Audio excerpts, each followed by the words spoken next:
نحمده ونصلي على رسوله الكريم اما بعد فقد قال الله تبارك وتعالى كما ورد في آخر سورة الحج اعوذ بالله من الشیطان الرجیم بسم اللہ الرحمن الرحیم فاقیموا الصلاة وآتوا الزکاة واعتصموا باللہ هو مولاکم فنعم المولا ونعم النصیر وقال عز وجل كما ورد في سورة الأنعام وآتوا حقه يوم حساده صدق الله العظيم وقال النبي صلى الله عليه وسلم إن في المال لحقا سوى الزكاة أو كما قال صلى الله عليه وسلم رب اشرح لي صدري ويسر لي امري واحلل عقدة من لساني يفقهوا قولي اللهم ربنا الهمنا رشدنا واعصمنا من شرور انفسنا اللهم ارنا الحق حقا وارزقنا اتباعه وارنا الباطل باطلا وارزقنا اجتنابه آمین یا رب العالمین۔ معزز حاضرین، یہ بہت مناسب بات ہوئی ہے کہ ابتدائی کلمات جو ابھی آپ نے سنے ان میں یہ وضاحت کر دی گئی کہ ٹیکنیکل اور فنی امور اس وقت زیادہ زیر بحث نہیں ہے، بلکہ خاص طور پر اس حوالے سے کہ اس ملک میں سود کے بارے میں، امتناع سود کے بارے میں ہمارے ملک کی اعلیٰ ترین جو عدالت ہے اس میں ایک بحث چل رہی ہے، تو مناسب سمجھا گیا ہے کہ اسے عام فہم انداز میں، اور میں اس کے لیے لفظ استعمال کروں گا کہ فنڈامنٹلز جو ہیں ہمارے دین کے، مالیات کے اور معاشیات کے، ان پر گفتگو کی جائے۔ ویسے بھی ظاہر بات ہے کہ میں نہ اقتصادیات کے میدان کا آدمی ہوں، میں کبھی بھی اکنامکس کا طالب علم نہیں رہا، پھر فائنینس اور مالیات جو ہیں وہ اور ایک زیادہ پیچیدہ اور ٹریکی سبجیکٹ ہے، اس میں میرا کوئی گزر نہیں ہے۔ میں اپنے آپ کو فنڈامنٹلسٹ ہی مانتا ہوں کہ اسلام کے جو فنڈامنٹلز ہیں، جو بنیادیں ہیں، چونکہ میں قرآن کا طالب علم ہوں اور قرآن کا دعویٰ ہے ہدی للناس ہونے کا، تمام انسانوں کے لیے ہدایت، ہر دور کے لیے، لہذا میں گویا کہ انسانی زندگی کے جملہ پہلوؤں کے لیے ہدایت اور رہنمائی موجود ہے، فنڈامنٹلز موجود ہیں، تو ان فنڈامنٹلز ہی پر بات ہوگی انشاءاللہ۔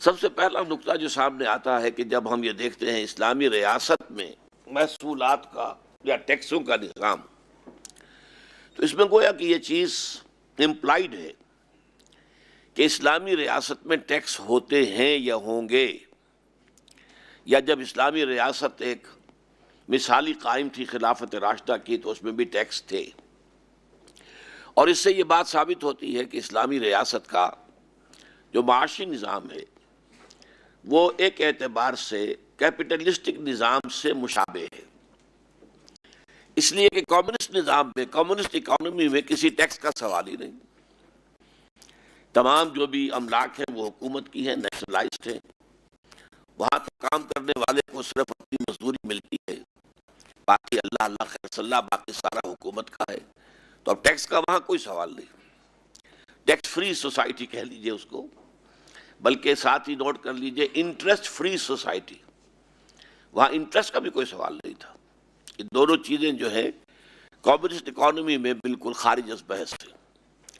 تو ٹیکسیشن تو ہوتی ہے ایک کیپٹلسٹک سوسائٹی میں، تو اس اعتبار سے مجھے اتفاق ہے کہ اسلام کی جو تعلیمات ہیں ان میں جو خاص طور پر معاشیات سے متعلق ہیں، ان کا ایک رخ جو ہے وہ یقیناً کیپٹلزم سے مشابہ ہے اور بہت حد تک مشابہ ہے، لیکن یہ کل ٹروتھ نہیں ہے، ٹوٹل ٹروتھ نہیں ہے۔ کل سچ جو ہے وہ یہ ہے کہ اسلامی تعلیمات کا ایک اور پہلو بھی ہے جس کی بڑی گہری مشابہت سوشلزم کے ساتھ ہے، اور اسلام پر غور و فکر کرتے ہوئے اور اسلامی تعلیمات کو سمجھنے کے لیے ضروری ہے کہ ان دونوں پہلوؤں کو بیک وقت نگاہ میں رکھا جائے۔ دیکھیے، ایک ہے لیگل لیول، کسی شے کا قانونی سطح، اور ایک ہے اسپرچول لیول، اخلاقی level, ethical and spiritual level. ان دونوں میں فرق بھی ہوتا ہے اور بعض اوقات تضاد بھی ہوتا ہے۔ مثال کے طور پر اگر کوئی شخص آپ کو تھپڑ مار دے بلا وجہ، اب اگر تو صورت یہ ہے کہ آپ کمزور ہیں، ضعیف ہیں، بدلہ نہیں لے سکتے، تب تو ظاہر بات ہے آپ کے لیے کوئی آلٹرنیٹو ہے ہی نہیں۔ قہر درویش بر جان درویش، اپنی جگہ پر چاہے آپ کتنے ہی اندر ہی اندر کھول کر رہ جائیں لیکن آپ کو اقدام نہیں کر سکتے۔ لیکن فرض کیجئے کہ آپ اس پر قادر ہیں کہ بدلہ لے سکیں، جوابی تھپڑ رسید کریں، لیکن یہاں اسلام کی تعلیمات آپ کے سامنے دو آلٹرنیٹو رکھتی ہے، دو متبادل صورتیں ہیں۔ ایک اخلاقی سطح، روحانی سطح، وَإِن تَعْفُوا وَتَصْفَحُوا وَتَغْفِرُوا، اگر تم معاف کر دو اور بخش دو اور چشم پوشی سے کام لو تو یہ چیز جو ہے تمہاری روحانی ترفع کے لیے، تمہاری روحانی ترقی کے لیے یہ پہلو بہت مفید ہے۔ وَالْقَاظِمِينَ الْغَيْظَ وَالْعَافِينَ عَنِ النَّاسِ، تعریف اور مدح کے انداز میں فرمایا، وہ لوگ کہ جو اپنے غصے کو پی جانے والے ہیں اور وہ لوگ کہ جو لوگوں کو معاف کر دیتے ہیں۔ تو یہ اسپرچول لیول ہے، انڈیویجول ایمینسیپیشن اور ترفع روحانی اگر حاصل کرنی ہے تو اس کے لیے ضروری ہے کہ عفو سے، درگزر سے کام لیں۔ لیکن معاشرے کی بہتری، دنیا میں نظام کو چلانے کے لیے قصاص، وَلَكُمْ فِي الْقِصَاصِ حَيَاةٌ يَا أُولِي الْأَلْبَابِ، اے ہوش مندو، قصاص میں زندگی ہے۔ اس نے آج آپ کو تھپڑ مارا، آپ معاف کر دیں گے تو شاید اس کو جرأت ہو کہ کل کسی اور کو مارے، لیکن اگر آج اس سے جوابی تھپڑ رسید ہو جائے، اس کے ہوش ٹھکانے آ جائیں، تو ہو سکتا ہے کہ پھر آئندہ وہ جرأت نہ کرے۔ دنیا کا قانونی نظام جو ہے وہ قصاص پر چلتا ہے، عفو پر نہیں چلتا۔ وَلَكُمْ فِي الْقِصَاصِ حَيَاةٌ يَا أُولِي الْأَلْبَابِ، قصاص میں بدلہ لینے میں زندگی ہے، اے ہوش مندو۔ لیکن یہاں معاملہ کیا اجتماعی نظام کا ہے؟ اجتماعی نظام کے اعتبار سے اور قانونی سطح پر قصاص، لیکن اخلاقی اور روحانی سطح پر عفو اور درگزر۔ اب دونوں چیزیں بظاہر بالکل متضاد ہیں، لیکن یہ ہے کہ یہ دونوں چیزیں اسلام کی تعلیمات میں، میں نے قرآن حکیم کی آیات کا حوالہ دے کر ثابت کر دیا، یہ دونوں اس کے اندر موجود ہیں۔ اسی طرح اسلام کا جو معاشی نظام ہے وہ بھی دو ہیں، ایک لیگل لیول پر ہے، ایک اسپرچول لیول پر ہے۔ اسپرچول لیول کی بات سمجھ لیجئے، یہ اس لیول پہ 4 کارڈینل پرنسپلز ہیں اسلام کی معاشی تعلیمات کے۔ نمبر 1، اس کائنات میں کوئی مخلوق کسی شے کی مالک نہیں ہے، ملکیت صرف اللہ کی ہے۔ للہ ما فی السماوات و ما فی الارض، آسمانوں اور زمین میں جو کچھ ہے اللہ کا ہے۔ تم خود اللہ کے ہو، تمہارے تو ہاتھ پاؤں بھی تمہاری اپنی ملکیت نہیں ہے، یہ بھی اللہ کی مقدس امانت ہے تمہارے پاس۔ تمہارے کان اور تمہاری آنکھیں بھی اللہ کی مقدس امانت ہے تمہارے پاس۔ اب اس سے بعد جو کوئی مکان ہے، کوئی جھونپڑا ہے، کوئی اور ساز و سامان دنیاوی ہے، تو مالک نہیں ہو اس کے، مالک اللہ ہے۔ این امانت چند روزہ نسد ماست، در حقیقت مالک ہر شے خداست، ہر شے کا مالک اللہ ہے۔ تو گویا کہ ملکیت انسانی کس سرے سے نفی، کوئی کسی شے کا مالک نہیں۔ اسی سے مسئلے حل ہو جائیں گے جو ہمارے ہاں بڑے بحث میں رہے ہیں ایک زمانے میں، جبکہ لیفٹسٹ رائٹسٹ ہمارے ہاں کافی ایک جو ہے وہ چل رہی تھی کشمکش، تو یہ بحثیں زیر بحث آتی تھی۔ آج اس کے لیے اگر میری یہ باتیں آپ سمجھ لیں گے تو بہت سے عقدے حل ہو جائیں گے کہ حضرت ابو ذر غفاری نے جو کیا تھا وہ کیوں کیا تھا، اور کنٹروورسی ہوئی تھی تو کیا تھی۔ تو ایک ہے اسلام کا روحانی نظام کے ملکیت صرف اللہ کی ہے، انسان کے پاس جو کچھ ہے صرف امانت۔ نمبر 2، چاہے محنت تم نے کی ہو، ہل تم نے چلایا ہو، بیج تم نے ڈالا ہو، آبیاری تم نے کی ہو، پھر فصل تم نے کاٹی ہو، لیکن جو کچھ مل جائے اسے اللہ کا فضل سمجھو، اپنی کمائی نہ سمجھو۔ زمین و آسمان کا فرق ہے۔ ایک یہ کہ میں اور میری کمائی اور میری صلاحیت اور میری محنت، نہیں، اس کی نفی۔ اللہ کا فضل ہے، اور فضل اس شے کو کہتے ہیں کہ جو بلا استحقاق ملے، اجرت اور فضل کا یہی فرق ہے، اجر اور فضل، اجر اور اجرت ایک ہی شے ہے۔ اجرت یا اجر جو ہے وہ حساب سے ہے کہ آپ نے محنت کیا کی ہے، اس محنت کا یہ بدل ہے، وہ آپ کا حق ہے۔ لیکن ایک یہ کہ فضل، آپ نے کسی شخص کو اپنے ہاں پورے دن کے لیے دہاڑی کے لیے رکھا، مزدور طے ہوا 100 روپے آپ کو شام کو اس کو دے دیں گے۔ آپ نے شام تک دیکھا، آبزرو کیا کہ بہت محنت سے اس نے کام کیا ہے، اسے بجائے 100 کے 110 یا 120 روپے دے دیے آپ نے۔ 100 اس کی اجرت ہے، 20 آپ کی طرف سے فضل ہے۔ یہ اس کی طرف سے ڈیمانڈ نہیں ہو سکتی تھی، اس کا مطالبہ نہیں ہو سکتا تھا، لیکن یہ کہ یہ آپ نے دیا ہے اپنی مرضی سے اضافی طور پر، تو یہ فضل ہے۔ تو چاہے آپ نے فیلڈ میں، کھیت میں محنت کی ہے، یا دکان میں محنت کی ہے، کارخانے میں کی ہے، دفتر میں کی ہے، کچھ بھی ہے، جو ملے اسے اللہ کا فضل سمجھو۔ چنانچہ سورہ جمعہ کی جو آیت ہے وہ اکثر لوگوں کو یاد ہوگی کہ فَإِذَا قُضِيَتِ الصَّلَاةُ فَانتَشِرُوا فِي الْأَرْضِ وَابْتَغُوا مِنْ فَضْلِ اللَّهِ۔ جب تمہاری نماز ادا ہو چکے جمعے کی تو پھر تم زمین میں منتشر ہو سکتے ہو، اور پھر تلاش کرو اللہ کا فضل، اللہ کا رزق نہیں، اللہ کا تمہارا اپنا جو ہے کمایا ہوا نہیں، بلکہ فضل، اللہ کے فضل کو تلاش کرو۔ تیسری شے، اس فضل خداوندی میں سے تمہارا جائز حق صرف تمہاری ضروریات کی حد تک ہے، بس۔ باقی جو ہے وہ گویا کہ اللہ نے تمہارے مال میں ڈال کر تمہیں آزمایا ہے، یہ اصل میں ہے ناداروں کا، غریبوں کا، محتاجوں کا حق ہے۔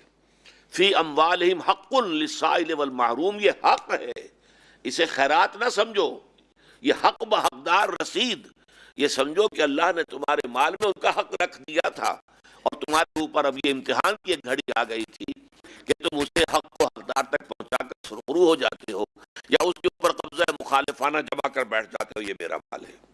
نہیں، ہرچہ از حاجت فزوں داری بدہ، یسألونک ماذا ینفقون قل العفو۔ اب دیکھیے یہاں سوال پیدا ہوتا ہے کہ قرآن کی ایک تعلیم یہ ہے کہ جو کچھ بھی تمہاری ضرورت سے زائدہ دے ڈالو، پھر زکوٰۃ کس پہ ہوگی؟ ایک کنٹرڈکشن ہے بظاہر۔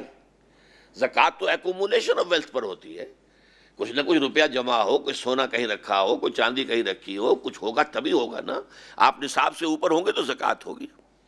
لیکن ایک معاملہ وہ ہے کہ زکوٰۃ کا سوال ہی نہیں، اور آپ شاید چونک جائیں جو پہلی مرتبہ مجھ سے یہ بات سن رہے ہوں، کہ آپ حیران ہوں گے کہ حضور نے زندگی بھر کبھی زکوٰۃ نہیں دی۔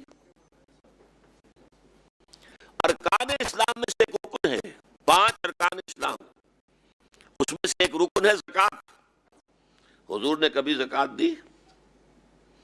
زکوٰۃ دینے کے لیے تو کچھ پیسہ پاس ہونا ضروری ہے، حضور نے کبھی ایک پیسہ بھی اپنے پاس نہیں رکھا، جو آیا دیا، ادھر سے آیا ادھر گیا۔ لہذا زکوٰۃ کا سوال ہی پیدا نہیں ہوتا کہ کبھی صاحب نصاب ہو اور صاحب نصاب ہونے کے حوالے سے پھر ان پر زکوٰۃ لازم آئے۔ یہاں تو یہ ہے کہ جو بھی تمہاری ضرورت ستائی دے ڈالو، ڈونٹ ریٹین اٹ، اپنے پاس مت رکھو۔ یہ غرباء کا حق ہے، یہ ان کو پہنچا دو۔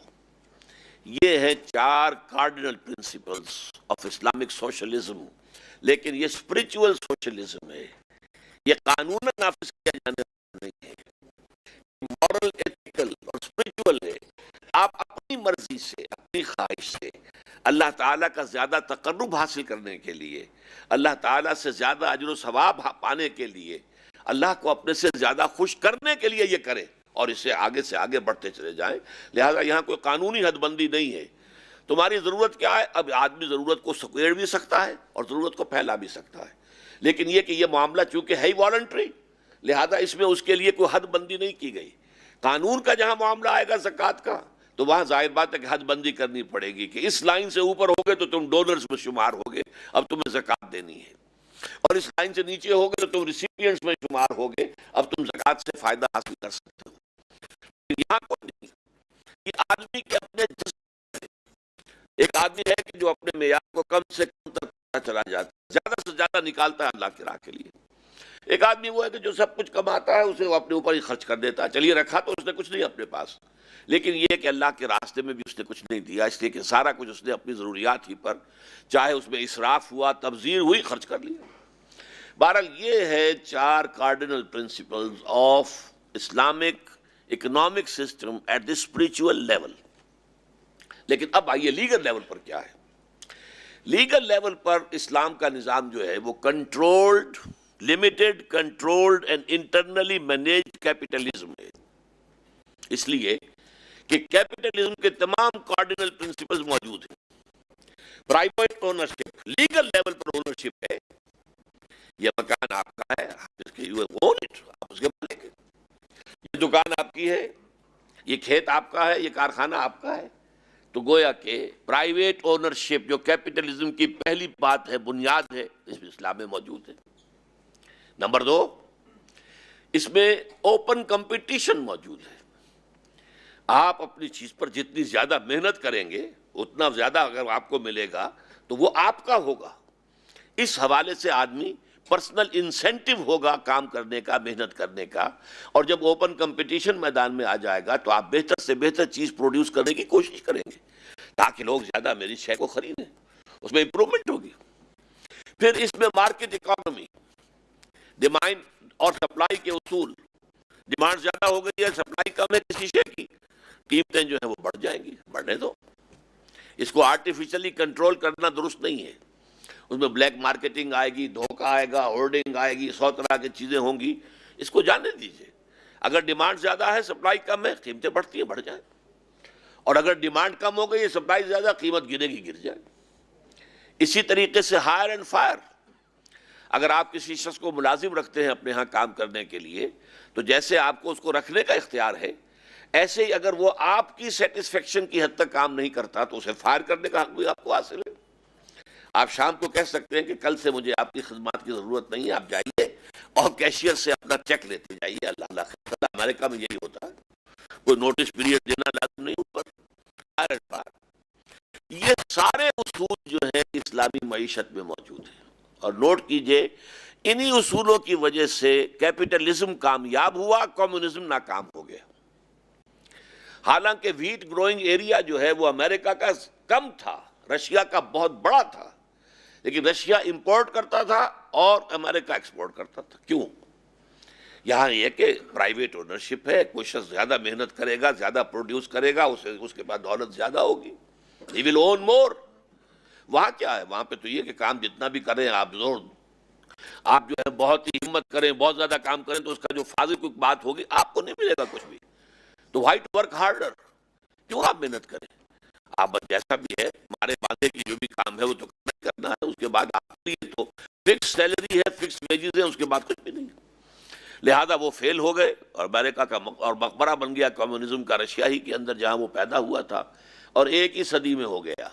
1917 میں وہ اس کی پیدائش ہوئی تھی اور 1980 کے آس پاس اس کا مقبرہ بھی بن گیا۔ تو یہ صورتحال ہوئی ہے کمیونزم کی، کیوں ہوئی ہے؟ انہی اصولوں کی وجہ سے۔ Private ownership, personal incentive, open competition, market economy, hire and fire, یہ اصول اسلام میں ہیں۔ البتہ اسلام نے اس کو چین کیا ہے کیپٹل کو۔ یہ جن ہے، جیسے حضرت سلیمان کے جنات کے بارے میں آپ نے پڑھا کہ وہ زنجیروں میں جکڑے ہوئے ہوتے تھے، جب اسے کام کیا جاتا تھا تب بھی جکڑے ہوئے۔ سرمایہ بہت بڑا جن ہے۔ مجھے یہاں ایک بات یاد آ رہی ہے، وہ آپ کو بتا دوں۔ ایچ جی ویلز نے جو ہسٹری آف دی ورلڈ پر 2 کتابیں لکھی ہیں، short history of the world and concise history of the world, اس میں سے مجھے اب یاد نہیں کون سی میں ہے، اس نے بڑی پیاری بات کہی ہے کہ رومن امپائر کے زمانے میں دنیا میں کرنسی کا رواج ہوا ہے۔ اس سے پہلے دنیا کا پورا کاروبار جو ہے بارٹر پر چلتا تھا۔ کھیت میں کام کرنے والے نے ہل چلایا ہے، محنت کی ہے، گندم پیدا کی ہے، کرگے پر بیٹھا ہوا شخص جو ہے اس نے کھدر بن لیا ہے۔ اب اس کی ضرورت ہے گندم کی، اس کی ضرورت ہے کھدر کی، وہ ایکسچینج کے لیے اللہ اللہ خرچ اللہ۔ اس میں نہ ہولڈنگ ہو سکتی، ہولڈنگ کیا کریں گے؟ کتنی کھدر آپ اپنے پاس روک کے رکھ لیں گے، کتنے عرصے رکھ لیں گے، اور کتنی گندم آپ سنبھال کر رکھ لیں گے؟ تو سمپل اکانومی تھی۔ جب آ گیا معاملہ کہ یہ 1 تولہ سونا مساوی ہے اتنے من گندم کے، اور یہ 1 تولہ سونا مساوی ہے اتنے تھان جو ہیں وہ کھدر کے، اب یہ تولہ آپ نے اپنے پاس رکھ لیا تو آپ کے پاس ایک پرچیزنگ جو ہے کیپیسٹی ہے، طاقت ہے، اور اس کے بل پر آپ مینوور کر سکتے ہیں مارکیٹ کو اوپر نیچے لے کر جانا۔ یہ سارا کام تو اس پر جملہ بڑا پیارا لکھا ہے کہ انسان کو معلوم نہیں تھا کہ اس نے کرنسی کی ایجاد کے ذریعے سے کتنی بڑی لعنت کا طوق اپنے گردن میں ڈال لیا ہے. یہ لعنت کا طوق ہے جی کے الفاظ جو میں آپ کو سنا رہا ہوں، اس کے گردن میں ڈال لیا. اس کی وجہ سے ساری پیچیدگی پیدا ہوئی. اسلام نے سرمایہ کو چین کیا ہے، زنجیروں میں باندھ دیا. سود نہیں ہوگا، صرف سرمایہ کو کمائے، یہ غلط ہے. سرمایہ کے ساتھ محنت ہو، اوکے گو ہیڈ، کام کرو، کماؤ. لیکن سرمایہ صرف کمائی کے لیے ایجنٹ بن جائے کہ میں نے تو بینک میں رکھوا دیا، مجھے تو پیسے ملنے چاہیے، اللہ اللہ خیر صلی اللہ، میری محنت کا کوئی سوال نہیں. یا میں نے کسی کو دے دیا پیسہ، بھائی تم نے مجھے اتنے پرسنٹ سے مجھے دینا ہی دینا ہے، میری محنت کا اس میں کوئی سوال نہیں. خالص سرمایہ. اس کی بعض چیزوں کو جائز قرار دیا ہے، بعض چیزوں کو. مثلا مزاربت ہے. ایک شخص کا سرمایہ ہے، وہ کام نہیں کر سکتا، کوئی عورت ہے، کوئی اور بوڑھا آدمی ہے، ایک اور شخص ہے جس کے پاس سرمایہ نہیں ہے، کام کر سکتا ہے، تو وہ آپس میں ایک ایکویشن بنا لے کہ بھائی کام کرو، میرا سرمایہ ہے، تم کام کرو. اگر تو نقصان ہو گیا تو سارا میرا، پیسے والے کا، تمہارا کوئی نقصان نہیں، تم پر کوئی تاوان نہیں ہوگا. لیکن اگر نفع ہو جائے تو کچھ تم رکھ لینا، کچھ مجھے دے دینا. اس میں کہا جا سکتا ہے کہ مضارب کے جو ہے، جو شخص اپنا مال مضاربت پر دے رہا ہے، وہ بغیر محنت کے لے رہا ہے جو بھی لے رہا ہے، لیکن اس کو جو ہے کمپنسیٹ کیا ہے. رسک جو ہے، اگر نقصان ہے تو سارا تمہارا ہوگا، اس کا کوئی تاوان ورکر پر نہیں آئے گا. اس حوالے سے بعض چیزوں کو جائز کیا گیا. مثلا کرایہ ہے، مکان کا کرایہ ہے. اب اس میں بھی ظاہر بات ہے کہ آپ نے کوئی پیسہ لگا دیا ہے اور پیسہ لگا کر آپ اس کا کرایہ لے رہے ہیں، تو اس میں آپ کی محنت شامل نہیں ہے. تو بعض شکلیں تو ہیں کہ جو جائز کی گئی ہیں، لیکن محض سرمایہ کے لیے کھینچنے والا پیسہ پیسے کو کھینچتا ہے، اس کی جو شکل سود کی ہے بالکل قطعاً وہ اتنی حرام ہے اسلام میں کہ اور کوئی دوسری چیز اتنی حرام نہیں ہے. اس سے روک دیا. سرمایہ کاری کرو، سرمایہ داری نہ ہو.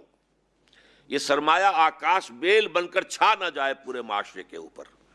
سرمایہ کو یوز کرو. اسی طریقے سے محض چانس پر کمائی، محض چانس. اب ظاہر بات ہے کہ آپ اگر کوئی کاروبار بھی کرتے ہیں تو چانس کا ایلیمنٹ بھی ایک ہوتا ہے. کبھی اتنی ہی محنت اتنا ہی سرمایہ زیادہ آپ کو نفع دے جاتا ہے، کبھی اتنی ہی محنت اتنا ہی سرمایہ جو ہے وہ بجائے نفع کے آتا ہے. ہو سکتا ہے چانس کا معاملہ ہے، چانس کو آپ جو ہے بالکل اریڈیکیٹ نہیں کر سکتے، لیکن محض چانس، داؤ لگانا، یہ سود، اس کی جوا، اس کی جتنی شکلیں حرام مطلق. تو اس حوالے سے اسلام نے یہ کیا ہے کہ سرمایہ داری کو چین کیا، اس کے پاؤں میں زنجیریں ڈال دی سرمایہ کے، کہ یہ اپنی حد کے اندر رہے، اس سے آگے بڑھ کر آکاش بیل نہ بن جائے. اس لیے یہ لمیٹڈ اور کنٹرولڈ کیپٹلزم ہے. پھر اس میں انٹرنل مینجمنٹ ہے. یہ اصطلاح آپ میں سے اکثر حضرات کے علم میں شاید ہوگی کہ کیپٹلزم جہاں بھی ہوگا اور فری اکانومی ہوگی اور کمپٹیشن ہوگا تو ظاہر بات ہے کچھ لوگ آگے نکل جائیں گے، کچھ پیچھے رہ جائیں گے. یہ تو صرف ہو سکتا ہے کمیونسٹ نظام کے اندر کہ نہ کوئی آگے نہ کوئی پیچھے، سب برابر. فری اکانومی ہے، انٹرپرائز ہے، آپ کی محنت ہے، آپ بھاگ رہے ہیں، کوئی زیادہ کر رہا ہے، کوئی کم کر رہا ہے، کوئی زیادہ ذہین ہے، کوئی اتنا باصلاحیت نہیں ہے، تو کچھ آگے نکل جائیں گے، کچھ پیچھے رہ جائیں گے. اس جو گیپ ہے اس کو فل کرنے کے لیے ضروری ہے کہ کوئی ایسا نظام ہو کہ پیچھے رہنے والے جو ہیں وہ بھوکے نہ مریں. ان کی بنیادی ضروریات کی کفایت ہو جانی چاہیے لا محالہ. یہ ہے کام کہ جو آپ کو معلوم ہے سوشل سیکیورٹی کے نام سے، ویلفیئر کے نام سے، پوری دنیا میں ان امپلائمنٹ جو الاؤنس کے نام سے پوری دنیا میں کیپٹلزم کو کرنا پڑا ہے. اس کا کم سے کم لیول ہے امریکہ میں. امریکہ جو ہے بدترین جو ہے کیپٹلسٹک کنٹری ہے. اسکینڈینیوین کنٹریز میں یہ جو ہے یہ بہت اونچا لیول ہے سوشل جو سیکیورٹی کا ہے اور ویلفیئر کا ہے. اور برطانیہ وغیرہ بین ہے. بہرحال امریکہ سے وہ بھی بہت آگے، امریکہ سے کینیڈا بھی بہت آگے. امریکہ میں ویلفیئر ہے لیکن بہت لمیٹڈ ہے. لیکن یہ ہے انٹرنل مینجمنٹ آف کیپٹلزم. اس لیے کہ اگر کچھ لوگ بالکل بھوکے رہیں گے تو وہ تو تمہارا اگر پیٹ پھاڑیں گے پھر تو ظاہر بات ہے کہ ان کو کچھ نہ کچھ دینا، سسٹیننس جو ہے ان کے لیے ہونا چاہیے، تاکہ یہ کہ وہ تمہارے پیٹ نہ چاٹیں اور تمہارے اوپر حملہ آور نہ ہو جائیں. یہ نظام ہے جو کیپٹلزم کو اختیار کرنا پڑا ہے ایک ضرورت کے طور پر. اسلام نے اس نظام کو بہترین طریقے پر حل کیا. وہ زکوٰۃ کا نظام ہے. تُؤْخَذُ مِنْ أَغْنِيَائِهِمْ تُرَدُّ إِلَىٰ فُقَرَائِهِمْ. یہ جو فری اکانومی کا نظام ہم نے قائم کیا ہے، اس میں سے کچھ لوگ آگے نکل جائیں گے، کچھ پیچھے رہ جائیں گے۔ جو اس لائن سے اوپر گیا وہ ڈونیٹ کرے گا، ڈونر ہے، وہ دے گا، اور جو اس سے نیچے ہے وہ ریسیپینٹ ہے۔ اللہ اللہ خیر صلی اللہ۔ اس کا یہ مطلب نہیں ہے کہ صرف بھوکا مرتا آدمی ہی زکوٰۃ کا حقدار ہے، نہیں، جس کے پاس جو ہے وہ نصاب نہیں ہے وہ زکوٰۃ کا حقدار ہے۔ تو وہ ڈیوائڈنگ لائن تو نصاب ہے، جو اس سے اوپر ہے وہ ڈونر ہے، جو اس سے کم ہے وہ ریسیپینٹ ہے۔ لیکن میں بعد میں اگر وقت ہوا تو عرض کروں گا کہ یہ مغرب کے ویلفیئر نظام سے بدر جہاں بہتر اور اعلیٰ نظام ہے یہ، اور آج مغرب کو تو مصیبت پڑی ہوئی ہے، وہ اپنے اب ویلفیئر نظاموں کو پیچھے لا رہے ہیں، کم کر رہے ہیں، اس لیے کہ وہ مس یوز ہو رہا ہے، بری طریقے سے مس یوز ہو رہا ہے۔ اسلام کا معاملہ کیا ہے؟ ایک طرف یہ نظام قائم کر دیا، دوسری طرف یہ بات بھی کہہ دی کہ دیکھو یہ صدقات اور زکوٰۃ یہ لوگوں کے میل کچیل ہیں، بچو ان سے، محنت کرو، مشقت کرو۔ ایک غریب آیا مانگنے کے لیے، آپ نے فرمایا تمہارے پاس کچھ ہے؟ کہ جی بس ایک چادر ہے اور ایک وہ کٹورا ہے اور کچھ بھی نہیں ہے۔ دے آؤ، نیلام کروایا، فرمایا جاؤ اب اتنے پیسے لے جاؤ اور جو ہے کلہاڑی کا پھل جو ہے وہ لے آؤ بازار سے، اس میں اپنے دستے مبارک سے دستہ ڈالا کہ جاؤ اب اور لکڑیاں کاٹ کر لاؤ اور بیچو اور گزارا کرو۔ اور کچھ عرصے کے بعد میرے پاس آنا آیا تو وہ خوشحال تھا کہ حضور میں نے واقعتاً میری تو صورت دنیا بدل گئی۔ تو اس کو یہ نہیں کہا گیا کہ آپ اس کو ہنین مریا ماں کے دودھ کی طرح سمجھ لیں، شیر مادر سمجھ لیں، نہیں، وہاں کیا معاملہ وہ شیر مادر ہے اور اس کے اندر مس یوز بھی ہوتا ہے۔ تو اسلام نے اس کے اندر جو ایک تعلیم رکھی ہے کہ جو بیلنس کرنے والی ہے، اس کی وجہ آپ دیکھتے ہیں کہ بہت سے مواقع پر ایسا ہوا ہے خلافت راشدہ میں کہ لوگ زکوٰۃ لے کر نکلتے تھے کہ وہ امام لے لے اور لینے والا کوئی نہیں تھا۔ بہرحال یہ دو نظام اسلام کے ہیں۔ یقیناً اسلام کا لیگل لیول پر نظام کیپٹلزم سے مشابہ ہے، but it is limited, controlled and fully internally manage capitalism. اب آئیے اس میں جو محصولات اور ٹیکسز کا نظام ہے وہ کیا ہے۔ اس میں پہلی بات ایک اور جو سمجھنے کی ہے کہ اسلامی ریاست جو ہے آئیڈیولوجیکل ریاست ہے، اس کا مکمل شہری صرف مسلمان ہوتا ہے، غیر مسلم اس کا مکمل شہری نہیں ہے۔ اب اسے دنیا تانے دے، ہم پر فقرے چست کرے کہ سیکنڈ ریٹ سٹیزن تم نے بنا دیا، جو چاہے کہے، وہ مکمل شہری نہیں ہے، وہ ذمی ہے۔ لیکن ذمی کے معنی کیا ہے؟ اس کو گالی بنا دیا گیا۔ ذمی کہتے ہیں جس کی حفاظت کا ذمہ اسلامی ریاست لیتی ہے، ذمہ داری سے، یہ اردو کا لفظ ذمہ داری فارسی کا بن گیا، داری جو ہے ذمہ داری، ذمہ، جس کی حفاظت کا ذمہ اسلامی ریاست لیتی ہے وہ ذمی ہے۔ تو ذمی کی پوزیشن اور ہے، غیر مسلم کی اور مسلم کی اور ہے۔ ٹیکسیشن کے اندر بھی ان دونوں میں زمین و آسمان کا فرق رہے گا۔ مسلمان سے زکوٰۃ لی جائے گی، جو بھی اس کے پاس کیش وغیرہ ہے اور جو بھی مال ہے، تجارتی اسباب ہیں، ان سب کا 2.5% دے دیجیے۔ لیکن غیر مسلم سے زکوٰۃ نہیں لی جائے گی، جزیہ لیا جائے گا۔ لیکن جزیہ کیا ہے؟ یہ بھی کوئی گالی نہیں ہے، جزیہ جزا ہے، جزا سے بنا ہے، بدل ہے، کہ جو حفاظت جو ہے اسلامی ریاست تمہیں دے رہی ہے، در حقیقت اس کا بدل ہے کہ جو تم دے رہے ہو۔ اس لیے کہ ہر مسلمان تو اسلامی ریاست میں لازماً فوجی خدمات سر انجام دینے پر مجبور ہے، جب چاہیں گے اسے کال کر لیا جائے گا۔ جیسے آج آپ کو معلوم ہے اسرائیل میں ہے یا چائنا میں ہے پیپلز آرمی، اسلامی ریاست کا تصور تو وہ ہے، ہر شہری جو ہے وہ سپاہی ہے۔ لیکن آپ غیر مسلموں کو، ذمیوں کو مجبور نہیں کر سکتے، ان کو تو آپ نے پروٹیکشن دینی ہے، وہ آپ کے ماحول میں رہ رہے ہیں، یہاں رہیں آرام سے، ان کی جان، مال، عزت، آبرو، ہر شے کو پروٹیکٹ کیا جائے گا، انہیں مذہبی آزادی دی جائے گی، ان کی عبادت گاہوں کی حفاظت جو ہے مساجد سے بھی زیادہ کی جائے گی، ان کے پرسنل لا میں انہیں پوری اجازت ہوگی، اپنی نسل کو اپنی تعلیم، اپنے مذہب کی تعلیم دینا ان کا حق ہوگا، یہ سب کچھ ہوگا۔ لیکن یہ کہ ان پر نہ تو اسلامی ریاست کے دفاع کی ذمہ داری ہے، اپنی مرضی سے کریں تو ٹھیک ہے، لیکن ذمہ داری نہیں ہے، it can not be demanded from them. تو اس حوالے سے ان سے ٹیکس لیا جاتا ہے۔ یہ ٹیکس اصلاً میں جزیہ ہے، جزیہ ٹیکس ہے، زکوٰۃ عبادت ہے، بڑا فرق واقع ہو جائے گا۔ زکوٰۃ عبادت ہے، جزیہ ٹیکس ہے۔ اسی طریقے سے زمین سے یہ زکوٰۃ جو ہے یہ تو ہوئی جو بھی آپ کے پاس کیش ہے اور آپ کے پاس مال تجارت ہیں، اگر آپ بھیڑیں بکریاں پالتے ہیں تو کتنی 1000 بھیڑیں بکری آپ کے پاس ہیں، اونٹ پالتے ہیں تو کتنے اونٹ آپ کے پاس ہیں، اس میں نصاب مقرر کر دیا گیا ہے، اتنی زکوٰۃ لے لی جائے گی۔ لیکن یہ ہے کہ جزیہ جو ہے وہ در حقیقت ایک فرد کے اوپر عائد کیا جائے گا اس کی کیپیسٹی کو دیکھ کر۔ زکوٰۃ عبادت ہے اور اس کی شرح فکسڈ ہے، کیونکہ یہ عبادت ہے۔ اس میں کم و بیشی ہوگی تو عبادت کا تصور ختم ہو جائے گا۔ ایک سیکرٹ اس کے اندر ایک تصور جو ہے موجود ہے کہ ایک یہ اللہ تعالیٰ کی طرف سے، اللہ کے رسول کی طرف سے مقرر ہے، تو وہ اس میں زکوٰۃ، اس میں وہ ٹیکس کا کانسیپٹ نہیں ہے، کانسیپٹ ہے، اور اس کی شرح معین ہے۔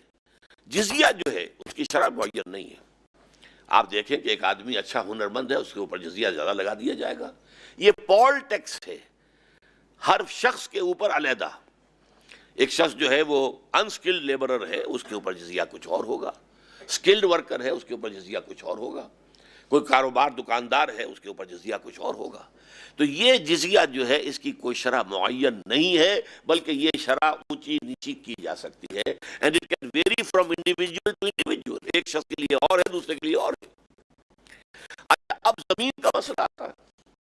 زمین اگر مسلمان کی ہے یا عشری ہے، یہ میں بعد میں بیان کروں گا کہ اس اصطلاح کا مطلب کیا ہے، تو اس میں سے 10واں حصہ یا 20واں حصہ پروڈیوس کا، میں یہ نہیں ہوگا کہ صاحب میری اتنی انویسٹمنٹ تھی، میں نے اتنا کھاد پہ لگایا، اتنا بیج پر لگایا، اتنا یہ کیا، اتنا وہ کیا، مجھے اب اتنی جو ٹوٹل ملا ہے تو اس میں سے گویا کہ میری انکم تو میرے اخراجات انویسٹمنٹ کو نکال دیجئے تو اتنی ہوئی۔ یہ انکم ٹیکس نہیں ہے، یہ ٹیکس آن ٹوٹل پروڈیوس جتنا ہوا ہے 10واں حصہ نکال دیجئے۔ اگر وہ بارانی زمین ہے، بارانی زمین سے مراد کیا ہے کہ اس کی صرف بارش کے ذریعے سے ہی جو ہے وہ سیراب کیا، اللہ نے اس کو خود کیا ہے، اس نے کوئی اور آرٹیفیشل میتھڈ اختیار نہیں کیا ہے، لہذا اسے اس کے اوپر خرچ بھی نہیں کرنا پڑا۔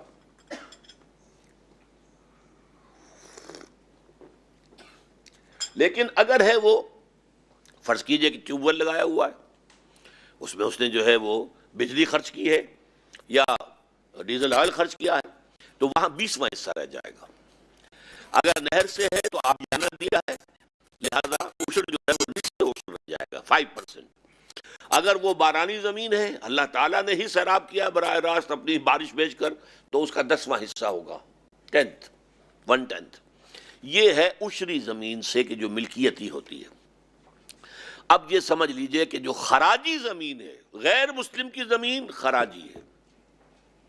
اور ایک اور معاملہ کہ جتنی زمینیں بھی، جتنے ممالک بھی مسلمانوں نے بزور شمشیر فتح کیے تھے، ان کی سب کی اراضی خراجی ہے، وہ کسی کی ملکیت نہیں ہے۔ یہ بہت اہم مسئلہ ہے، اسے سمجھ لیجئے اچھی طریقے سے، تھوڑا سا دماغ پر زور ڈالنا ہوگا۔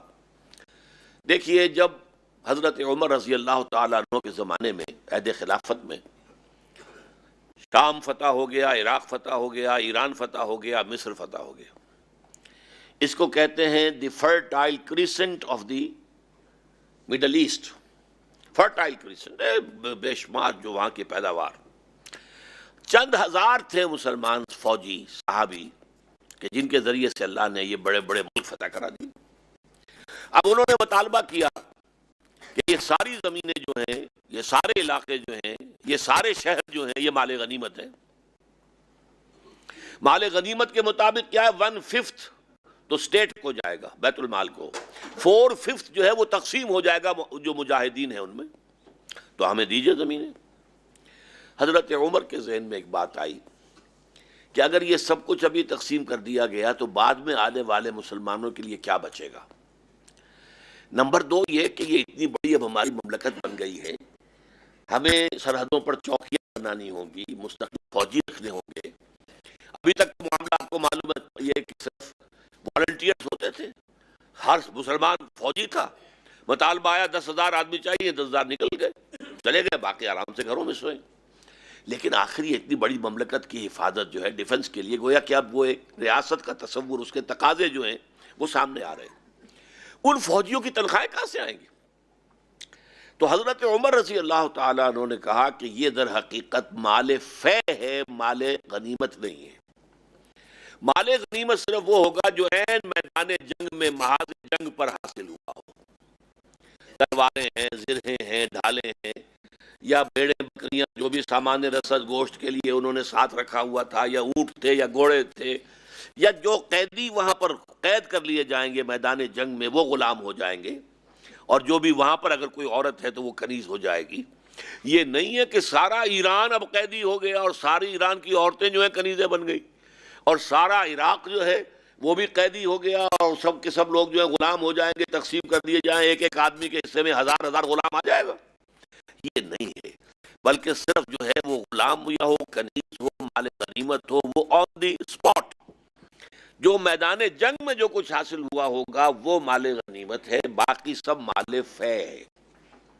مال فے کا حکم جو ہے قرآن مجید میں 28ویں پارے کے اندر آتا ہے، سورہ حشر میں، وہ کل کا کل بیت المال کا ہوتا ہے، اس میں کسی اور کا، کسی مسلمان کا، کسی فوجی کا، مجاہد کا کوئی حصہ نہیں۔ اس سے اب عالم اسلام میں اراضی کی دو مستقل قسمیں ہو گئی ہیں، اس کو نوٹ کر دیجئے، یہ ہمارے اکثر لوگ واقف نہیں ان چیزوں سے بالکل۔ عشری ملکیت کی ہوتی ہے، خراجی کسی کی ملکیت ہی نہیں ہے، وہ اسلامی ریاست کی ملکیت ہے۔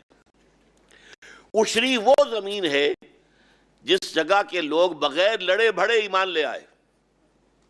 مثال کے طور پر مدینہ منورہ کے لوگ تھے، حضور نے مدینے کو فتح تو نہیں کیا تھا، مدینے والے تو خود جا کر حضور کو لے کر آئے تھے، وہاں کی زمینیں عشری نہیں، ملکیت ہی نہیں۔ عشری کا مطلب کیا ہے؟ وہ 10% یا 5% وہ دیں گے اور باقی ان کا اپنا رکھے اپنے پاس۔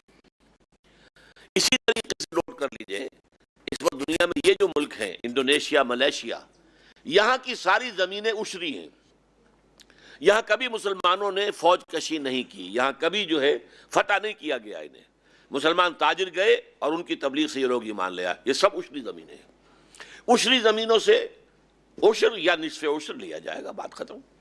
لیکن باقی جو بھی ملک فتح ہوا ہے بزور شمشیر، اس کی زمینیں خراجی ہیں، وہ کسی کی ملکیت نہیں ہے، بلکہ وہ حکومت کی ہے، حکومت انہیں دے گی لوگوں کو، اس کو کاشت کرے اور اس میں سے خراج، it can be 50% even، وہ خراج جو ہے اس کی کوئی شرح نہیں ہے، جیسے جزیے کی کوئی شرح نہیں معین، خراج کی بھی نہیں ہے۔ خراج اس اعتبار سے بھی ہو سکتا ہے کہ آپ کہیں کہ سر آپ فلاں چیز اگر کاشت کی جا رہی ہے تو پر ایکڑ اتنے روپے آپ سے لے لیے جائیں گے، یا یہ کہ ایسا بھی ہو سکتا ہے کہ مقاسمہ ہو جائے، اس میں تقسیم کر لیا جائے کہ آدھا تمہارا اور آدھا اسلامی ریاست کا۔ یہ ہے خراجی زمینیں۔ تو اسلامی ریاست میں نقطہ آپ کے سامنے بیان یہ کر رہا تھا کہ یہ ٹیکسیشن اور محصولات جو ہے محاصل، ان میں بڑا بنیادی فرق ہے مسلمان اور غیر مسلم کے مابین۔ مسلمان کا معاملہ یہ ہے کہ وہ اسلامی ریاست کا نہ صرف وفادار ہے، خیر خواہ ہے، وہ اسے پروموٹ کرنا چاہتا ہے، اس کے لیے اپنی جان دینے کو تیار ہے، اس کی حفاظت کے لیے، بلکہ اللہ تعالیٰ کے دین کو اور دنیا میں وسیع علاقے میں پھیلانے کے لیے۔ اس کا معاملہ یہ ہے کہ اس سے زکوٰۃ لی جائے گی، عشر لیا جائے گا، غیر مسلم سے خراج لیا جائے گا، اور غیر مسلم وہ زمینیں بھی ہو سکتی ہیں جو چاہے وہ خراجی زمینیں ہیں، اب وہ چاہے مسلمانوں کو دے دی گئی ہیں، غیر مسلم وہاں نہیں رہے، مسلمان کاشت کریں گے، زمین خراجی رہے گی، اور ایک دفعہ اگر وہ خراجی معین ہو گئی ہے تو وہ ہمیشہ کے لیے خراجی رہے گی، وہ عشری میں تبدیل نہیں ہوگی۔ اچھا، اسی طریقے سے یہ موقع ہے تو آپ جان لیجئے دو اور اصطلاحات بھی زکوٰۃ کے بارے میں۔ ابھی میں نے آپ سے کہا تھا کہ زکوٰۃ لوگ لیے پھرتے تھے اور لوگ نہیں لیتے تھے، لینے والا کوئی نہیں تھا، قبول کرنے والا کوئی نہیں تھا۔ اس میں سوال یہ پیدا ہو سکتا ہے کہ زکوٰۃ تو اسلامی ریاست لیتی ہے، پھر کیسے سوال پیدا ہوا کہ لوگ لے کر پھر رہے ہیں کہ کوئی قبول کر لے اور وہ قبول کرنے والا کوئی نہیں، یہ کیسے ہو گیا؟ تو زکوٰۃ کے اعتبار سے بھی جو مال ہیں ان کی دو قسمیں کی گئی، اموال ظاہرہ، اموال باطنہ۔ اموال ظاہرہ کیا ہے؟ یہ دکان ہے، اس میں 5 لاکھ کا مال پڑا ہوا ہے، ظاہر ہے، یہ کوئی تکیوں میں چھپا کر تو نہیں رکھا گیا ہے، کوئی ٹرنکوں کے اندر تو نہیں سنبھال کے رکھا گیا ہے، یہ گوڈاؤن ہے، اس میں اتنا مال پڑا ہے، یہ کارخانہ ہے، اتنا انفرشڈ خام مال موجود ہے، اتنا فریش پروڈکٹ موجود ہے، اتنی روئی ہے، اتنا دھاگا ہے، یا اتنا دھاگا ہے، اتنا کپڑا ہے، جو بھی کوئی شے ہے وہ گویا کہ یہ اموال ظاہرہ میں سے ہے۔ یا یہ کہ کسی کی بھیڑ بکریوں کا گلہ ہے، اتنے اس کے اندر بھیڑیں ہیں، اتنی بکریاں ہیں، سامنے ہیں، چھپائی تو نہیں آ سکتی کہیں، اتنے اونٹ ہیں، وہ سامنے ہیں۔ اموال ظاہرہ کی زکوٰۃ اسلامی ریاست لے گی، بالجبر لے گی، زبردستی لے گی، پیسے پیسے کا حساب کر کے لے گی. نوٹ کر لیجیے. اموال باطنہ کو چھوڑ دیا گیا ہے والنٹری. یہ کس قدر حکمت ہے. ورنہ تو تحصیلدار جو ہیں زکوٰۃ کے وہ جاتے لوگوں کے تکیے ادھیڑ کر دیکھتے کہ یہاں تو کچھ نہیں چھپا ہوا ہے, کہیں چارپائیوں کے اندر تو پائنتیوں میں کوئی شے جو ہے رکھی ہوئی ہے, کہیں کوئی دفنہ کر کے گھر میں تو نہیں رکھا ہو. نہیں, یہ چیزیں اموال باطنہ میں سے ہیں. اب یہ والنٹری بیسس پر ہے. اس کا تعلق جو ہے انسان کے اپنے ایمان سے ہے. وہ ایمان اور اللہ پر اس کا یقین اگر ہے, آخرت کا یقین ہے, تو وہ خود دے گا. وہ تو عبادت ہے, عبادت کے طریقے سے اسے دینا ہے.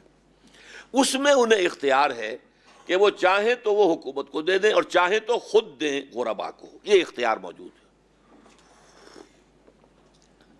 اگر حکومت کو دیں گے تو ظاہر بات ہے کہ حکومت جو بھی اس کے مسائل, جو اس کے اخراجات جو بھی ہیں ان میں خرچ کرے.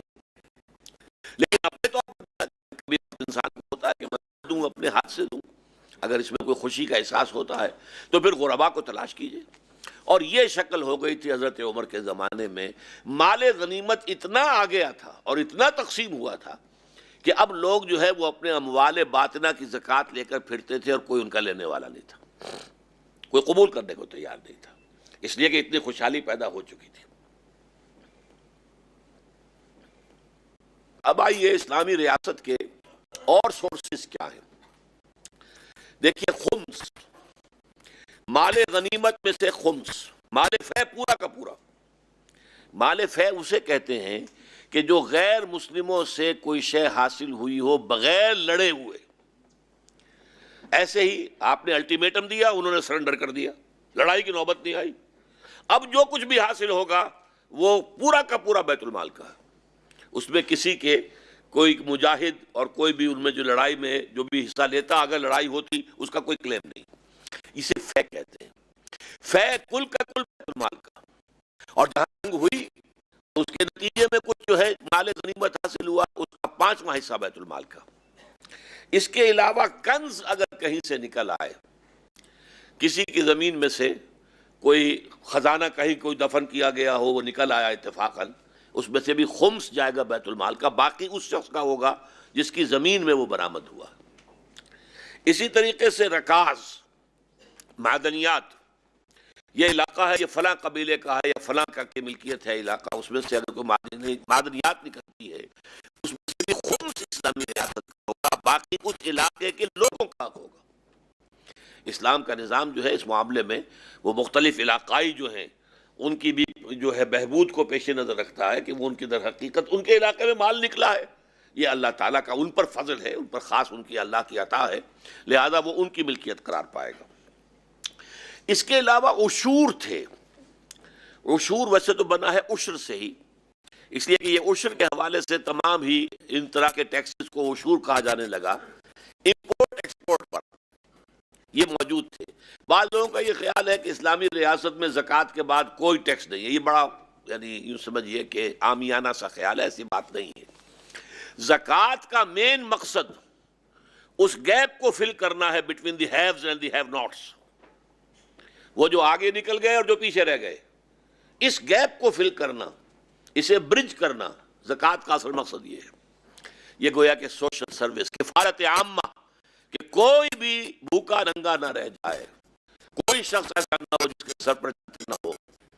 یہاں تک کہ یہ معاملہ جو ہے غیر مسلموں کا بھی, غیر مسلم جو ہیں, چونکہ بیت المال کے اندر ان کے جزیے کی رقم بھی آتی ہے, لہذا اگر غیر مسلم بھی کوئی ایسا ہے کہ جو اپنے پاؤں پر کھڑا نہیں رہ سکتا, اسے امداد کی ضرورت ہے, بیت المال سے اس کا وظیفہ ہوگا. تو یہ تو در حقیقت کفالت عامہ جس کو ہم کہتے ہیں, یہ اس کا ذریعہ ہے. باقی ضروریات کے تحت جو ہے وہ تو ٹیکسز ہوں گے.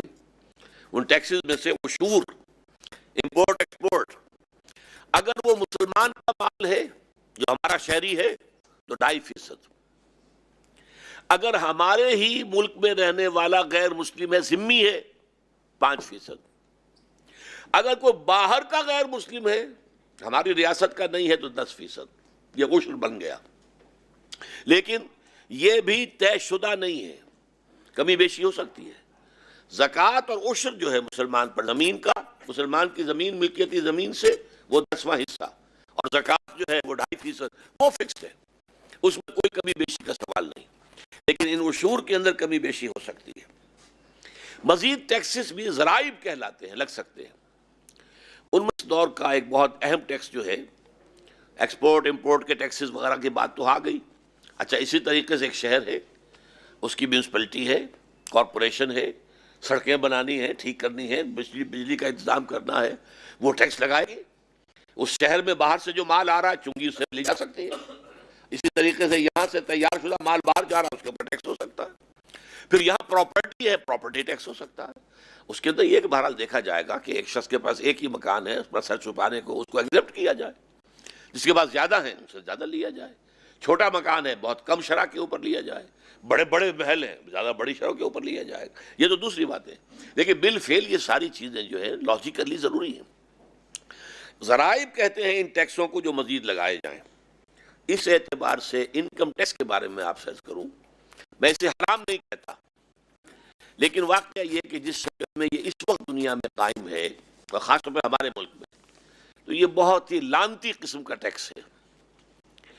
اس میں سب سے پہلی بات تو یہ سمجھ لیجئے کہ میں نے ایک مقالہ پڑھا تھا، اب سے کافی پرانی بات ہے، کوئی 20 سال پرانی، سید نصرت حسین بخاری جو چیف ایگزیکٹو تھے جو حیدری انٹرنیشنل فائنینس کے، انہوں نے مقالہ لکھا تھا tax on income versus tax on produce and position. یہ بنیادی فلسفہ سمجھ لیجئے، ایک ہے انکم پر ٹیکس لینا، ایک ہے ٹوٹل پر ٹیکس لینا۔ انکم میں آپ کو حساب کرنا پڑے گا، پچھلے سال آپ کا سٹارٹنگ کیپٹل کیا تھا، اس کے بعد آپ نے کیا گنوایا یا کمایا، آپ کو نفع ہوا یا نقصان ہوا، اس کا پورا حساب، اب اس پر انکم جو ہے وہ معین ہو گئی، اس سے آپ نکالیے۔ اور ایک شکل یہ ہے کہ صاحب آپ نے گنوایا یا کمایا، ہم نہیں جانتے۔ زکوٰۃ کا معاملہ کیا ہے؟ پچھلے سال آپ کی دکان میں 10 لاکھ کا مال تھا، 10 لاکھ پر ہم نے لے لیا تھا 2.5%۔ آج آپ نے 5 لاکھ گنوا دیے، 5 کا رہ گیا تو 5 پر دیجیے، دینا ہی دینا ہے۔ زکوٰۃ کا معاملہ یہ وہ تو ٹوٹل پر ہے، اس کا انکم سے لاس سے سرے سے کوئی تعلق نہیں۔ اور سید نصرت حسین صاحب نے یہ ثابت کیا تھا اپنے مقالے میں، اگرچہ میں اسے پورے طور سے سمجھ نہیں پایا تھا کہ بڑا ٹرکی سبجیکٹ ہے۔ انہوں نے کہا تھا کہ یہ جو انکم ٹیکس ہے اس کے نتیجے میں انفلیشن بڑھتا ہے، اور ٹیکس آن ٹوٹل پروڈیوس اور پوزیشن، اس سے انفلیشن کم ہوتی ہے۔ انہوں نے اعداد و شمار سے بھی اور دلائل سے ثابت کیا تھا۔ تو میرے نزدیک اس میں جو سب سے اہم بات ہے وہ یہ ہے کہ انکم ٹیکس کو بھی میں حرام نہیں کہتا۔ یہ جو کارپوریٹ جو بڑی بڑی کمپنیاں ہیں، اب ظاہر بات ہے کہ ان کے ہاں انکم کا حساب رکھنا، وہ تو رکھنا ہی ہے انہیں، ان کے شیئر ہولڈرز ہیں، انہیں طے کرنا ہے کہ کیا کمائی ہوئی ہے، کیا ہمیں دینا ہے، کیا ڈیویڈنڈ ہمیں ڈکلیئر کرنا ہے وغیرہ، تو وہاں حساب ہوتا ہی ہے، ان کے لمبے چوڑے پورے نظام ہوتے ہیں۔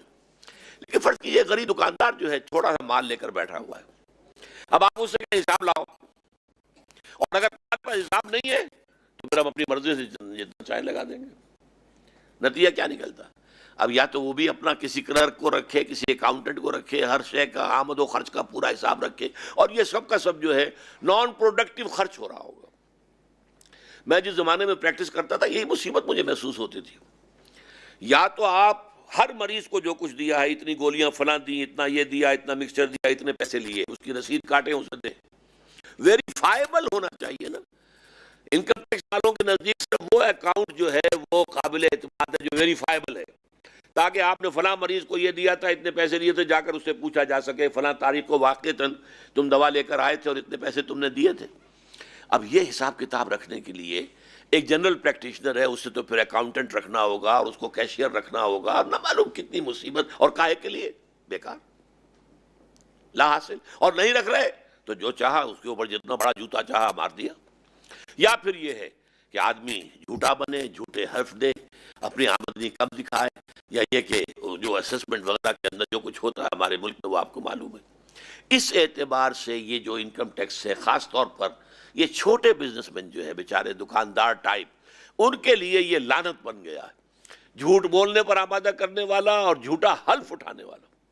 لیکن یہ ہے کہ بڑے لوگوں پر، اگر بڑی کمپنیوں کے اوپر اگر یہ ہو بھی تو اس کے اندر کوئی حرج نہیں ہے، اس میں کوئی شے حرام کی نہیں ہے، مباحات کے اندر داخل ہے۔ اگرچہ جیسا کہ میں نے عرض کیا، جب یہ خراج اگر آ جائے، اب پاکستان کی زمینوں کے بارے میں کہا یہ ساری خراجی زمین ہے، اور یہ بات قاضی ثناء اللہ پانی پتی نے کہی ہے، جو پچھلی صدی کے ہندوستان کے سب سے بڑے محدث، سب سے بڑے مفسر، سب سے بڑے فقیہ، سب سے بڑے مفتی، سب سے بڑے مرشد، سلسلہ نقشبندیہ مجددیہ کے بہت بڑے آدمی، انہوں نے لکھی ہے کتاب ما لا بد منہ، اور اس میں لکھا یہ فقہ کی سمجھیے پرائمر ہے فقہ کا، جو ہمارے ہاں کے سارے دینی مدارس میں پڑھائی جاتی ہے۔ دی پرائمر قاعدہ ہے فقہ کا، کہ جو دیوبندی بریلوی دونوں میں، حنفی میں اہل حدیث کے ہاں نہیں پڑھائی جائے گی، شیعوں کے ہاں نہیں پڑھائی جائے گی، لیکن حنفی جو ہیں ان کی مدارس کے اندر چاہے وہ دیوبندی ہو چاہے وہ بریلوی ہو، لکھا پورے ہندوستان میں کوئی زمین عشری نہیں ہے، لہذا میں عشر کے مسائل ہی نہیں لکھتا، خام خواہ طلبہ کے ذہنوں پر بوجھ ڈالنا کاہے کو، جبکہ عشری زمین ہے ہی نہیں۔ بدقسمتی سے پاکستان میں آ کر مولانا مفتی محمد شفیع، اللہ تعالیٰ ان کی مغفرت کرے، میرے نزدیک ان سے بہت بڑی خطا ہوئی، انہوں نے پاکستان کی زمینوں کو عشری قرار دیا۔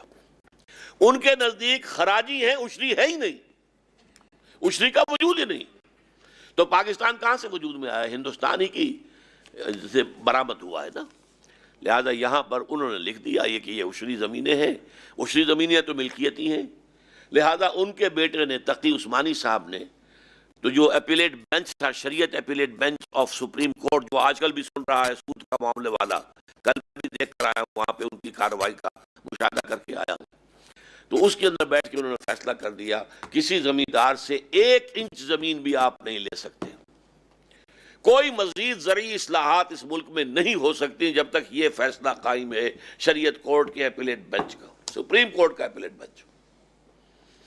یہ غنیمت ہے، اور ان کا جو ہو گیا سو ہو گیا، جو ہو گیا ایوب خان کے زمانے میں، پھر بھٹو کے زمانے میں، چلیے ہم کنڈون کرتے ہیں، یہ نہیں کہ وہ بھی واپس دی جائیں زمینیں، نہیں، لیکن یہ ہے کہ آئندہ نہیں لے سکتے۔ اس کا توڑ کیا ہے؟ یہ ثابت ہو جائے کہ یہ زمینیں خراجی ہیں تو کسی کی ملکیت ہے ہی نہیں۔ ملکیت کے بارے میں ہے کہ ہاں صاحب یہ اینک میری ہے، آپ مجھ سے نہیں لے سکتے، ہاں آپ خرید لیں مجھ سے، یا یہ کہ میں آپ کو ہدیہ کر دوں، زبردستی مجھ سے نہیں لیں گے آپ، وہ تو چوری شمار ہوگی، ڈاکہ ہوگا، جو بھی ہوگا۔ اسی طریقے سے ملکیتی زمین آپ نہیں لے سکتے کسی کی، لیکن جب ملکیتی ہے ہی نہیں، ساری جو ہے یہ امت مسلمہ کی مجموعی ملکیت ہے، تو ان کے اوپر جو ہے نیا بندوبست اراضی ہو سکتا ہے، اور یہ جب تک خلافت عثمانیہ برقرار تھی 1924 تک، شام بھی چونکہ ایک صوبہ تھا خلافت عثمانیہ کا، شام کے جو اس زمانے میں بعد میں صدر بنے ہیں اور وہ ایگزائل میں آ کر ابو ظبی میں مقیم تھے، تو جنرل امتیاز صاحب جو اس زمانے میں، چونکہ وہ بھٹو صاحب کے ساتھیوں میں سے تھے، جب ضیاء الحق صاحب آئے ہیں تو پھر وہ یہاں سے ملک سے فرار ہو کر وہ بھی ابو ظبی کے اندر مقیم تھے، انہوں نے مجھے وہاں بتایا کہ شام کے سابق صدر نے بتایا ہے کہ 1924 تک شام میں نظام جو تھا وہ یہی تھا کہ زمینیں سب سرکاری ہیں، کسی کی انفرادی نہیں، اور سرکار کی طرف سے ملتا ہے صاحب اتنا علاقہ آپ کو دیا جا رہا ہے کاشت کرنے کے لیے، آپ اس میں سے اتنا خراج ہمیں دیں گے، اور وہ بھی موروثی نہیں، یہ نہیں ہے کہ باپ اگر کاشت کر رہا تھا تو اس کے بعد اس کا بیٹا خود بخود اس کا مزارع بن گیا، موروثی مزارعت جو کہلاتی، نہیں، باپ کے بعد اثر نو جو ہے وہ فرمان حکومت ایشو کرے گی کہ یہ فلاں شخص کے نام اب زمین ہے، اور اس سے جو ہے خراج لیا جائے گا۔ خراج کے ذریعے سے اتنی آمدنی اس ملک میں ہو سکتی ہے کہ پھر انکم ٹیکس کی حاجت نہیں رہے گی، صرف ہو بھی تو بڑی بڑی کمپنیوں کے اندر۔ اسی طریقے سے سیلز ٹیکس کا معاملہ غلط نہیں ہے، حرام نہیں ہے، اس میں بھی بات یہ رکھنی چاہیے کہ جو بنیادی ضرورت کی چیزیں ہیں ان کے اوپر نہ ہو، مستثنیٰ ہو، بلکہ انہیں تو سبسیڈائز کیجئے، جیسا کہ آپ کو معلوم ہے امریکہ میں بھی سبسیڈائزڈ ہے، ملک ہے، فلاور ہے، یہ سب کے سب سبسیڈائزڈ ہوتے ہیں، سعودی عرب میں سبسیڈائزڈ ہے، چینی سبسیڈائزڈ ہے، تو سبسیڈائز کیجئے، لیکن اس سے اوپر کی چیزیں، خاص طور پر جیسے جیسے لگژوریس آئٹمز آتے چلے جائیں ان پر بھاری سے بھاری ٹیکس جو ہے لگایا جائے، سیل ٹیکس، ان میں کوئی حرج نہیں، تو یہ چیزیں مباحات کے دائرے میں آتی ہیں۔ بہرحال انکم ٹیکس کا معاملہ جہاں تک تھا وہ میں نے آپ سے عرض کر دیا ہے کہ اس میں حسابات کے رکھنے کا معاملہ چھوٹے کاروباری لوگوں کے لیے بہت غلط ہے، لیکن یہ ہے کہ اس کو اگر رکھنا بھی ہو تو جو بڑی فرمیں ہیں، لمیٹڈ کمپنیز ہیں، ان کے بڑے بڑے آفس ہیں، ان کے اکاؤنٹس ہیں، اور انہیں وہ رکھنے پڑتے ہیں، یہ پبلک لمیٹڈ کمپنی حساب جو ہے اس کو دیکھا جائے گا، اس کی جانچ پڑتال ہوگی۔ بہرحال یہ کچھ باتیں تھیں کہ جو میرے علم میں تھیں اس محصولات کے زمانے میں کے مسئلے میں میں نے آپ کے سامنے رکھ دی ہیں۔ اقول قولی ھذا واستغفر اللہ لی ولکم ولسائر المسلمین والمسلمات۔